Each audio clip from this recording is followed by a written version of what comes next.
Hi everyone, I have my review and demo of the NARS All Day Luminous Weightless Foundation for you today, and the shade is Siberia.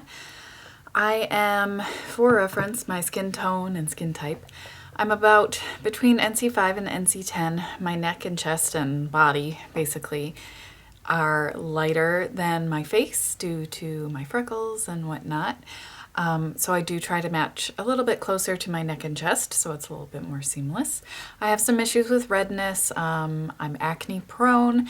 My T-zone is oilier. My cheeks are more dry. They're not normal. They're more on the dry side. And I have a couple of places where I tend to get dermatitis right underneath my lip. Then right below that dermatitis area is the acne prone part of my chin.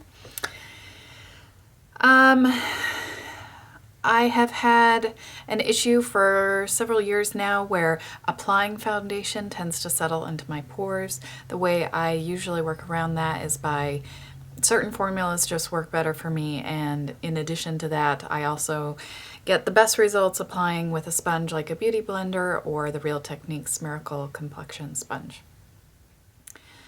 So I had gotten a sample of this foundation last year at some point, probably quite some time ago now, and I didn't really like it. At the time, I was really looking for a foundation I could apply with my fingers, and I don't know. I don't really remember why I decided that this wasn't worth it. The shade is a good color for me since I do have the redness in my skin, and and the rest of my body has more yellow undertones to it.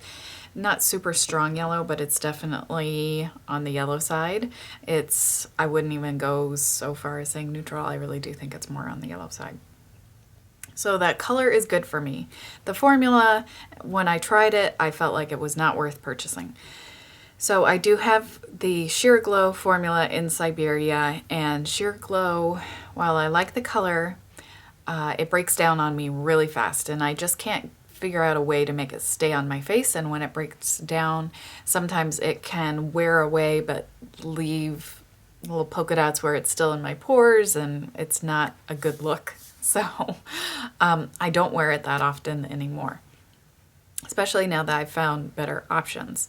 So I wanted to kind of revisit this with the VIB sale, get it at a discount, and give it a really good shot this time, just because finding that yellow of a foundation, I just haven't had much luck with it. Things tend to be a little bit more peachy, so I think it's more on the cool yellow side, and instead of like a warmer peachy tone, or things are a little bit more pink, whatever. So I really wanted it to work for me because of the color. I will say up front, I'm not 100% decided yet if I'm going to keep it. I'm still kind of on the fence. I did swatch some other products for comparison just to see the color, to give you an idea of the color. I don't know how well this is going to come across. So this is the NARS All Day Luminous in Siberia. And then next over is the Lancome Teint Idole Ultra in 90 Ivory N. Over here is Buxom Show Some Skin Tickle the Ivory, which is also more of a yellow base, but it's a lot more of a moisturizing formula and a dewier finish. Misha Perfect Cover in shade number 13, the BB cream. And right here is MAC Pro Longwear Concealer in NC15, which is what I have under my eyes today. So first thing, the packaging. It has a pump, but this is one of those super liquidy formulas that needs to be shaken really well before you apply it. What I have found is no matter how hard you shake it, if you use the pump, what comes out tends to be a little bit separated. So I think this is why a lot of the foundations that are in this type of formula have droppers or dotters. So what I do right now is just unscrew the pump and kind of dot the foundation out. And I do show that in the demo. That way I know I'm getting fully mixed product.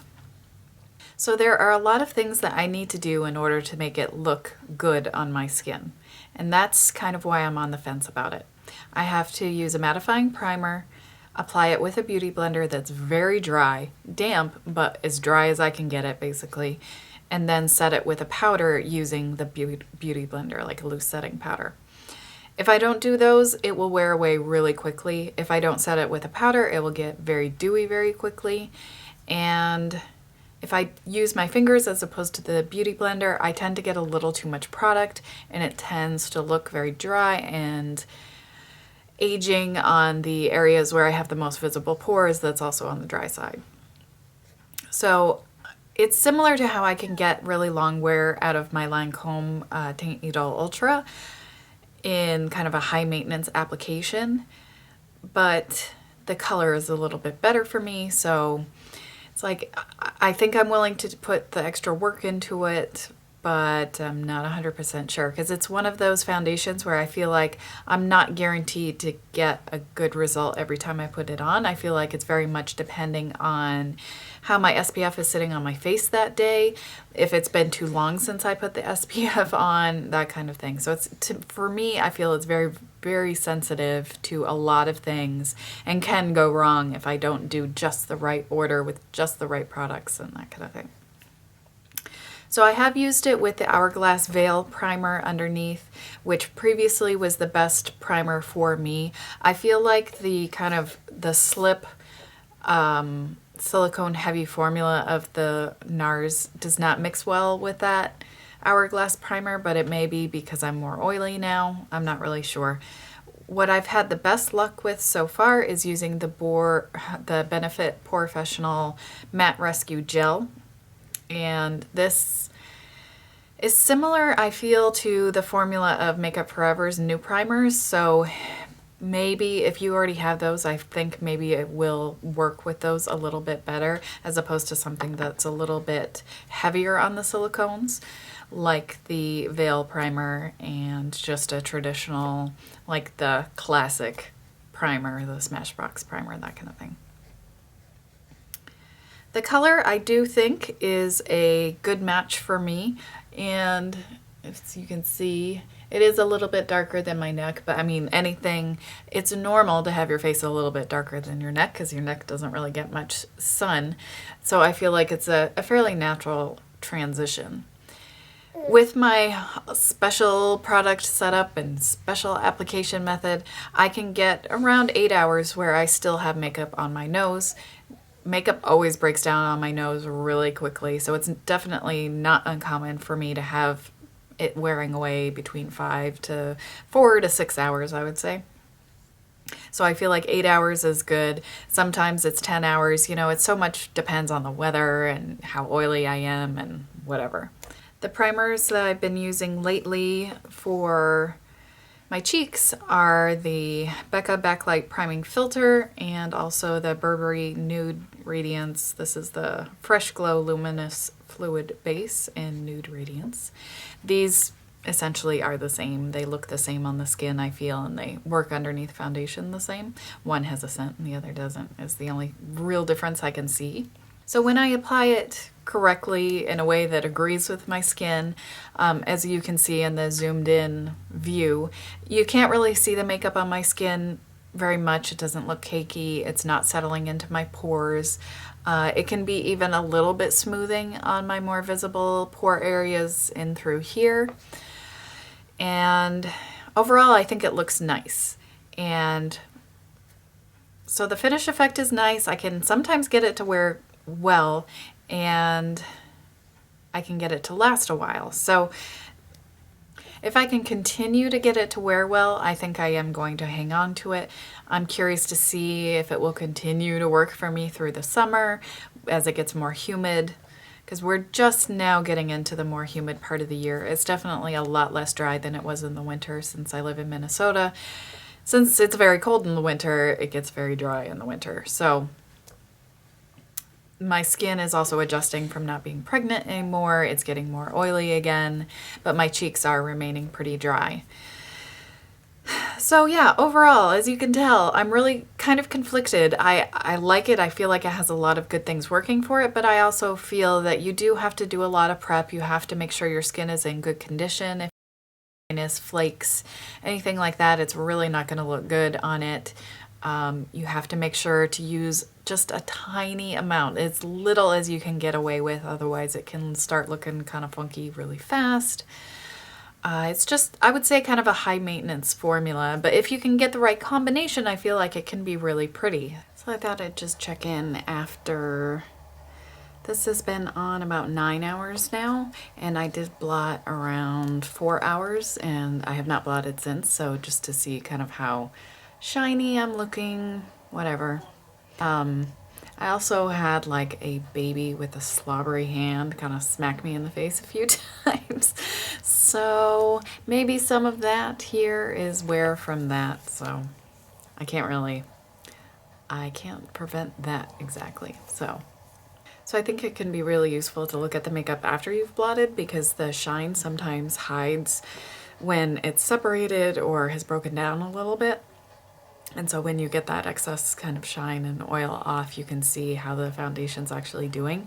And I know for me at least, you know, day to day, realistically, I am going to be blotting. I'm never going to, unless it's like a super crazy hectic day, I'm never just gonna like leave my foundation for 12 hours without at least blotting it with a blotting sheet. So I got some lipstick as well, but not too bad. Considering it had been about 5 hours since I blotted. Actually, that's pretty good. But my skin is kind of in flux now. Back, you know, before I was pregnant with my first baby, so like 3 years ago, 3.5 years ago, I could saturate one of these, which is like heavy duty blotting sheet, within like 3 or 4 hours after putting on makeup. So the oil content in my face has changed drastically, and I'm not really sure where I'm going to end up after things kind of get back to normal. So anyway, I'll zoom in again so we can take a look at the makeup after I blotted, just to see if it kind of revealed anything that the shine was hiding.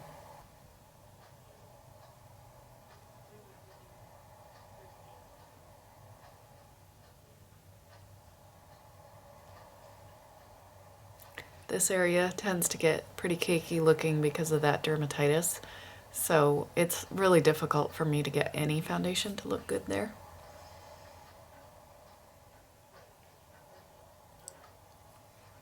And can we just talk about how well that ColourPop Crybaby liner stays on my waterline? I have not touched that up.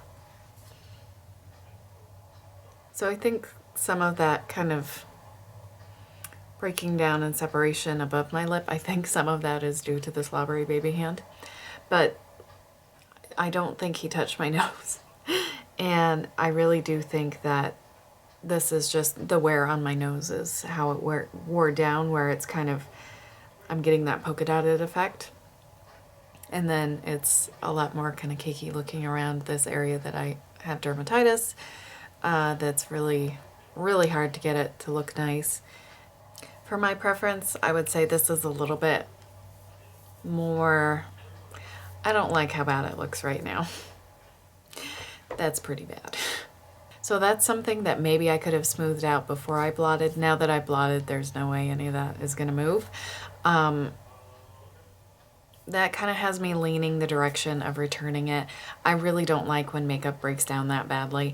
9 hours to me is a length of time where I don't mind if it wears away, but if it's doing all kinds of weird like clumping and patchiness and whatnot, that I don't want that, because it's totally reasonable that I might be actually seen by the general public 9 hours after I've put my makeup on, and I don't mind if it's worn away, but I do mind if it's looking weird like this.